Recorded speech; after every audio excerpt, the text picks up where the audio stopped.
Hello friends, welcome to our YouTube channel. In this video I'm going to tell you about, does your INFINIX smartphone supports have a split screen or not. Let's check. Before watching this video, if you have not subscribed to our YouTube channel, then subscribe to it and like our video. So let's start friends. First you have to open your settings and type here split screen.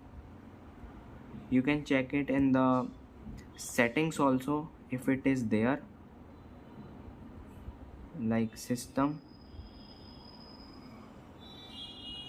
and you can also check it in these small settings like special functions. No friends, it does not have any split screen feature. I hope you like this video. If you like this video, then subscribe to our YouTube channel for more helpful tips and tricks videos. See you next time.